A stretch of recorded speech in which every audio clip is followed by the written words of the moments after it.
우리 오늘 2부 예배에 나오신 모든 성도님들을 주님의 이름으로 환영하고 축복합니다. 여러분의 마음 가운데 하나님의 큰 은혜가 또 평강이 차고 넘치기를 바라겠습니다. 우리 옆에 있는 분들에게 하나님의 은혜가 함께 하시기를 바랍니다. 서로 축복하겠습니다. 네. 하나님의 은혜가 함께 하시기를 바랍니다. 감사합니다. 여러분, 우리 모두에게는 아픈 과거가 있지요. 지난 날을 돌아보면 즐겁고 좋은 일들만 있었습니까? 아니면 이렇게 기억하기가 좀 싫은 그런 어떤 좀 안 좋았던 기억들, 혹은 여러분의 인생의 어떤 실패와 실수 같은 것들, 그런 것들도 있었습니까? 모든 사람들이 다 과거에 어떤 아픔도 있었고 또 실수도 있었고 생각하기조차 싫은 그런 어떤 실패의 경험들이 분명히 있을 것입니다. 근데 문제는 이런 과거의 어떤 실패나 또 어떤 아픈 추억들을 늘 이렇게 마음에 담고 살아가는 것이 우리의 문제인 것이죠. 늘 과거로부터 이렇게 좀 자유하지 못하는 모습들이 있습니다. 그걸 상처라고 하기도 하고 혹은 트라우마라고 하는데, 과거의 어떤 트라우마가 늘 마음에 남아 있어서 사람을 대하는 일에도 어려움이 있고 또 스스로의 어떤 이 감정을 조절하는 일에도 어려움이 있는 그런 분들이 있다는 것이죠. 여러분, 믿음은 과거 지향적이 아닙니다. 믿음은 오늘을 살고 내일을 꿈꾸는 것이 믿음이라고 생각합니다. 주어진 현재에 최선을 다하고 다가올 미래를 소망하는 것이 믿음이죠. 그런데 이 믿음이 없는 사람들의 특징이 무엇인가 하면 지나간 과거를 늘 후회하고 다가올 미래를 늘 염려한다는 거예요. 믿음이 뭐라고요? 오늘을 꿈꾸고 오늘을 살고 내일을 꿈꾸는 것, 그게 믿음입니다. 현재에 최선을 다하고 다가올 미래를 소망하는 것, 이게 믿음입니다. 그런데 이 믿음이 없는 사람들의 특징이 늘 과거지향적이라는 것입니다.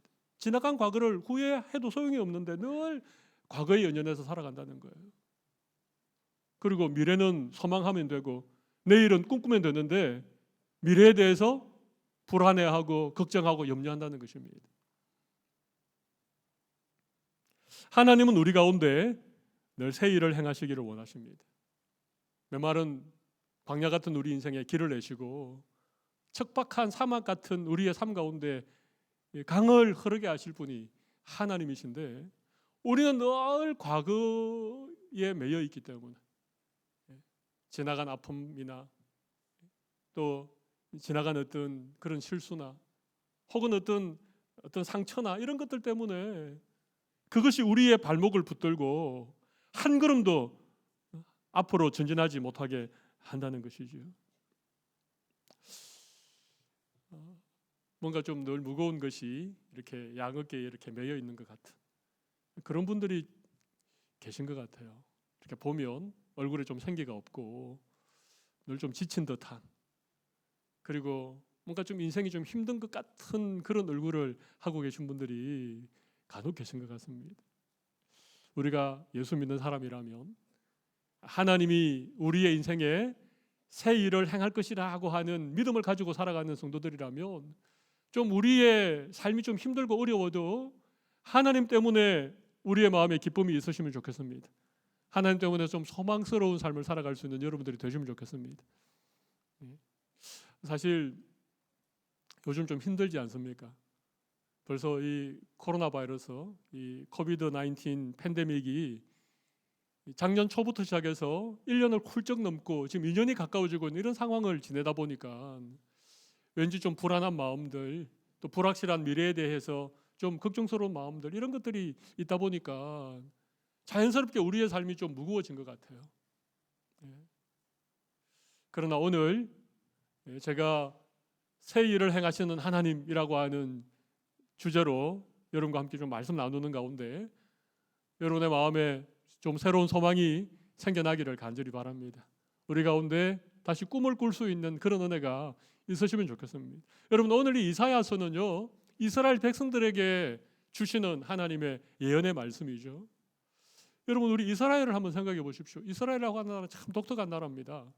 아마 세계 역사 가운데 그 민족을 시작할 때에 다른 나라의 노예로부터 시작한 나라는 거의 없었을 것입니다. 제가 세계사를 공부하고 배운 제 짧은 지식에 의하면 이 이스라엘이라고 하는 민족 외에는 다른 나라의 노예로부터 시작된 나라가 없다고 저는 생각합니다. 여러분 야곱의 자녀들 한 70명 정도가 애굽으로 내려가고 그곳에서 400년 이상 430년을 노예로 사는 가운데 민족을 이루었지 않습니까? 70명이 내려갔다가 한 200만 명 정도의 그런 꽤 큰 민족을 이루어서 그 애굽에서 종살이하던 그 민족이 출애굽해서 홍해를 건너고 광야를 지나 가나안 땅에 들어가서 나라를 세운 그런 나라가 이스라엘이라고 하는 나라입니다. 시작부터 노예로부터 시작한 나라입니다. 그 민족의 역사라고 하는 것이 사실은 참 아픔이 많고 슬픔이 있는 그런 민족이죠. 광야를 지날 때에 그들이 겪었던 고난도 말할 수 없겠지만 가나안 땅을 정복하는 그 7년여의 전쟁도 참 힘든 시간들이었을 것입니다. 그리고 가나안 땅을 차지하고 나서 여러분 장장 300년이라고 하는 시간을 사사시대로 보냅니다. 왕이 없었습니다. 혼란과 무질서와 그랬던 시절들이 이스라엘의 역사 초창기에 있었던 그런 나라였지요. 그 뒤에 다윗이라고 하는 위대한 왕이 통일왕국을 이룹니다. 그죠? 통일왕국을 이루어서 한때는 솔로몬 때까지는 짧은 시간이지만 좀 강력한 나라를 이루지만 그 이후에 어떻게 됐습니까? 이스라엘이 남북이 분열되어졌죠. 민족이 찢기는 아픔을 경험했습니다. 북쪽에는 이스라엘이라고 하는 10지파가 그리고 남쪽에는 유대를 중심으로 이 두 지파가 남유대를 이루었습니다. 그리고 북이스라엘은 우상을 섬기고 하나님 앞에 범죄하는 그런 일들을 계속하다가 결국에는 아수르라고 하는 강력한 나라에 의해서 나라가 망해버립니다. 역사에 흔적도 없이 사라져버립니다. 지금 이사야서가 기록되어질 당시의 역사적인 배경이 그런 시대였습니다. 우시야 왕이 죽던 해에서부터 이 히스기야 시대에 이사야가 활동을 했으니까요. 히스기야 시대에 북이스라엘이 멸망을 당하고 사마리아를 멸망시켰던 아수르 군대가 대군을 이끌고 지금 예루살렘까지 내려와서 예루살렘을 포위하고 위협하던 그런 시대에 기록되어진 말씀이 이사야서입니다. 고난의 역사가 반복되어오는 가운데 결국은 북이스라엘이 망하고 남유다가 지금 바람 앞에 등불 같은 그런 위기를 맞이하고 있는 이런 상황 가운데 지금 이사야가 오늘 이 말씀을 기록하고 있다는 거예요. 물론 이 말씀은 그로부터 150년이 지난 이후에 결국 남유다도 바벨론이라고 하는 신행 강대국에 의해서 망하게 되어지는 그 영광스러운 예루살렘 성전이 무너지는 그 아픔을 겪고 있는 이 이스라엘 백성들을 위로하고 그들에게 소망을 주기 위해서 기록한 말씀이 이사야서입니다. 그러니까 이 말씀의 배경이 한마디로 말하면 아픈 과거를 가지고 있는 그리고 녹록치 않는 고난의 시간을 보내고 있는 이스라엘 백성들을 향하여 하나님께서 위로해 주시고 하나님이 소망을 주기 위해서 기록한 말씀이 오늘 이사야서라는 것입니다. 우리의 삶에도 만만치 않은 고난이 있지요. 지나온 우리의 삶을 되돌아봐도 그리고 우리가 지금 살아가고 있는 오늘이라고 하는 현실을 바라봐도 참 우리의 마음을 무겁게 하는 일들이 많이 있을 것이라고 생각합니다. 그러나 우리는 하나님을 믿는 하나님의 백성들입니다. 그리고 우리가 믿는 하나님은 오늘 우리를 향하여서 내가 새 일을 행하겠다. 그것이 곧 나타날 것이다. 그렇게 말씀하고 있습니다. 우리 오늘 이 말씀을 중심으로 새 일을 행하시는 하나님이라고 하는 그런 제목으로 잠시 말씀의 은혜를 나누겠습니다. 여러분 하나님께서 우리의 인생 가운데 새 일을 행하시려면 우리가 반드시 기억해야 될 것이 있습니다. 첫 번째는요, 과거로부터 벗어나야 된다는 것입니다. 오늘 본문 18절을 같이 보겠습니다. 같이 한번 읽어볼까요? 너희는 이전 일을 기억하지 말며 옛날 일을 생각하지 말라. 이전 일을 기억하지 말며 옛날 일을 생각하지 말라는 것입니다. 우리가 과거에 얽매여 있으면 늘 지나간 그런 일들을 늘 우리가 기억하고 그것이 우리의 발목을 잡고 있으면 하나님이 우리의 삶 속에서 새 일을 행하실 수 없다는 얘기입니다. 이전 일을 기억하지 말라. 여러분 혹시 이런 속담을 아십니까? 은혜는 물에 새기고 원수는 돌에 새긴다. 원수는 마음에 새기는 게 아니고 돌에 새깁니다. 은혜는 흐르는 물에 새기니까 이건 금방 잊어버리는 거예요. 그런데 원수는 어디다 새긴다고요? 지워지지 않는 돌에다가 새겨 놓는 것입니다. 그러니까 그것이 우리의 마음속에 늘 그냥 잊혀지지 않는 기억으로, 늘 상처로, 트라우마로 남아있는 것이죠. 이걸 반대로 하는데 문제가 있습니다. 하나님의 은혜는 우리가 기억해야 되는데 은혜는 늘 잊어버리고, 우리가 기억하지 말아야 될 원수들, 상처들, 아픔들, 실패들, 이런 것들은 돌에 새긴 것처럼 우리의 마음판에 새겨놓고 있으니까 늘 과거 지향적인 그런 삶을 살아간다는 것입니다. 하나님이 주신 은혜 가운데 망각의 은사라고 하는 게 있습니다. 여러분 망각의 은사 아십니까? 부엌에 갔는데 내가 부엌에 왜 왔는지 모르는. 여러분 이거 하나님의 은혜입니다. 만약 우리가 모든 것을 다 기억한다면 어떻게 되겠습니까? 우리가 살아왔던 모든 삶의 시간들을 다 우리가 기억하고 있다. 아마 우리 머리의 회로가 아마 터져버리거나 아니면 미쳐버릴 것입니다. 잊어버리는 것은 은혜입니다. 과거의 아픔을 잊어버리는 것, 과거의 실수를 우리가 잊어버리는 것, 이거 하나님의 은혜라니까요. 오늘 이 시간부터 이전의 아픔과 상처와 실패를 잊어버리시고 거기로부터 벗어날 수 있는 여러분들이 되시기를 바랍니다. 이분은 아멘을 잘하시네요. 일부 예배 시간에 아멘을 너무 안 해서 제가 연습을 시켰습니다. 아멘 하라고. 네.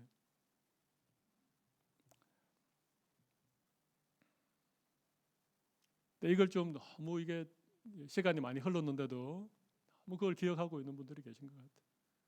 그래서 그런 걸 곱씹고 있는. 그냥 뭐 문득 어떤 일이 생각나면 여러분 과거의 상처나 과거의 트라우마가 이렇게 마음에 기억될 때가 있잖아요. 그죠? 뭐 어떻게 하다 보니까 어떤 일이 연유가 되어져서 과거의 어떤 안 좋았던 기억들, 어떤 상처들, 또 어떤 사람으로부터 겪었던 이런 것들이 기억이 날 때 그때 여러분 어떻게 하면 좋을까요? 그때는 빨리 다른 일을 하셔야 됩니다. 유튜브를 찾아보시든지 아니면 뭘 만들든지 그 생각으로부터 벗어나야 되는데 대부분은 어떻게 합니까? 그냥 그걸 그때부터 묵상하기 시작합니다. 그 과거의 상처 속으로 이제 막 걸어 들어가기 시작하는 거예요. 그리고 그걸 그냥 계속 묵상하니까 내 마음에 다시 상처가 막 돋아나고 아픔이 나를 짓누르고 마음의 우울한 것과 이런 것들이 그냥 내 마음을 지배하게 버려두면 안 됩니다.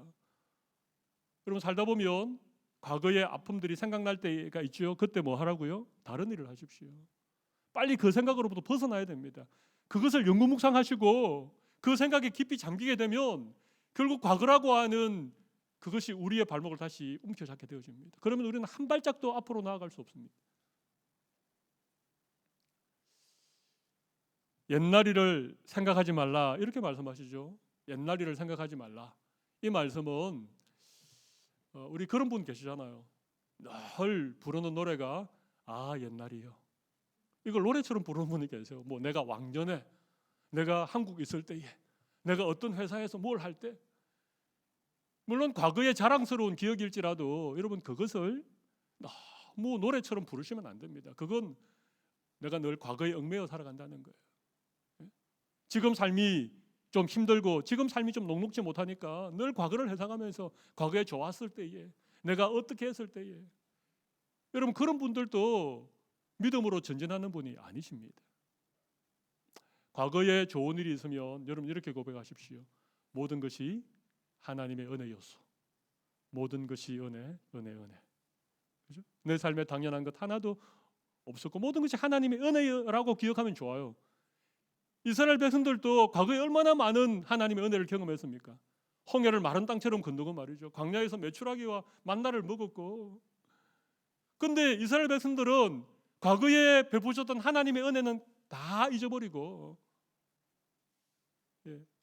조금만 어려우면 우상을 찾아가고, 조금만 힘들면 강대국에 빌붙어서 살아남으려고 하고, 그러다 보니까 이스라엘 역사는요, 이 고난으로 점철된 역사가 된 것이죠. 여러분, 우리의 자랑은 잊어버리는 게 좋습니다. 옛날에 그 화려했던 우리의 그런 것도 여러분 적당하게 얘기하고, 혹시나 얘기할 기회가 있으면 뭐라고 얘기해야 된다고요? 그건 하나님의 은혜였습니다라고 고백하면 우리는 그 과거로부터 우리는 자유하게 되는 거예요. 그런데 옛날이여를 노래하면 늘 예전에 머물러서 미래로 나아가지 못하는 삶을 살게 된다는 것입니다.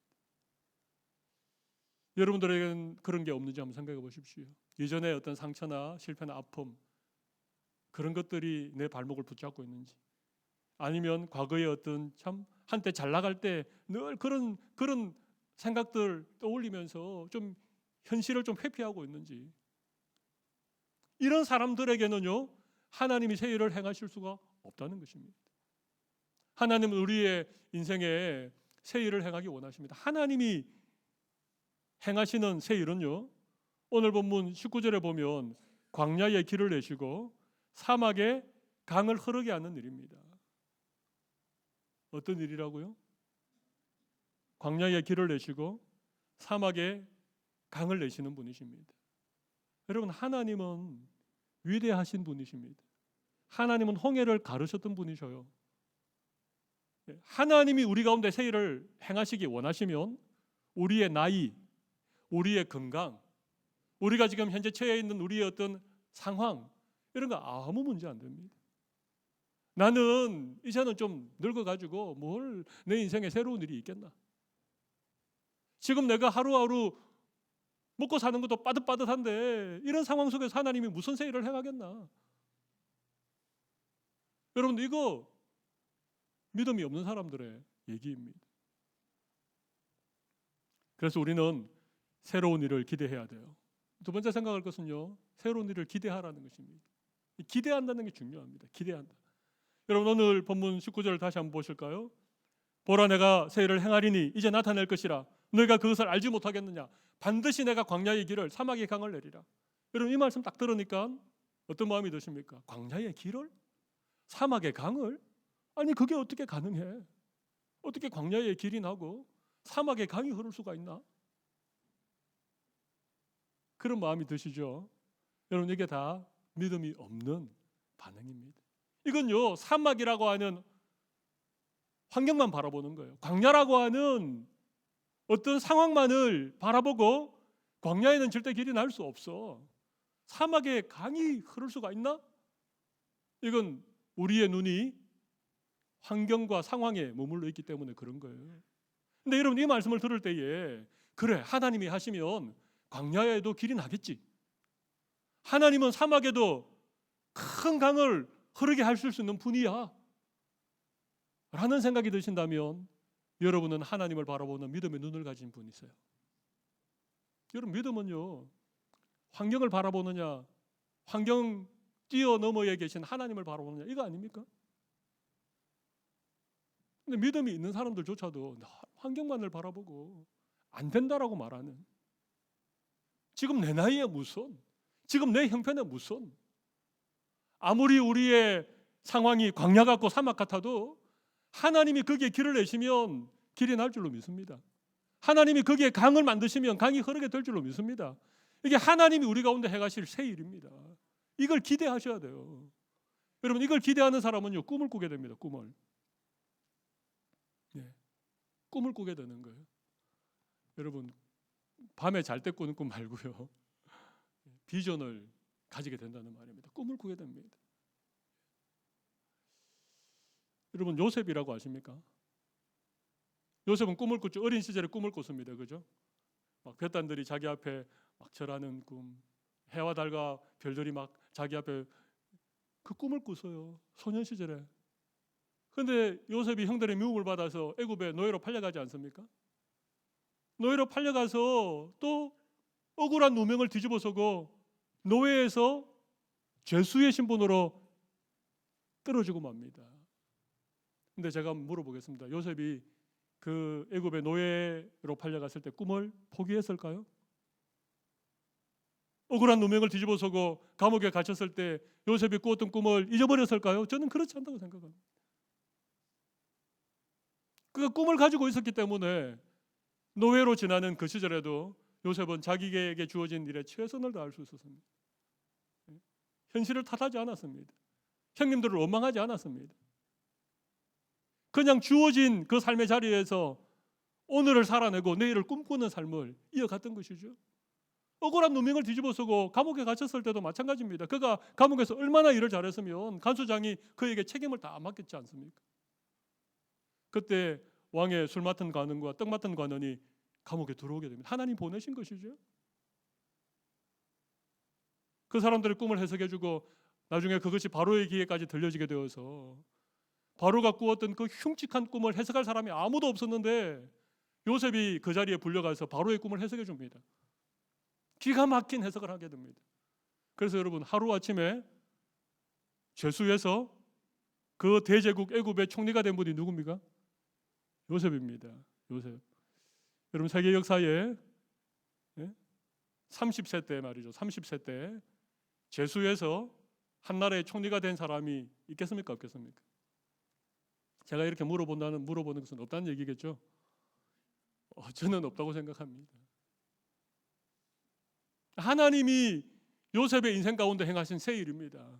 광야 같았던 그의 인생에 사막 같았던 그의 삶 속에 그가 꿈을 꾸고 하나님의 새 일을 기대했을 때 하나님이 그렇게 하셨던 것이죠. 꿈꾸는 게 중요합니다. 과거에 얽매여 있으면 꿈을 못 꿉니다.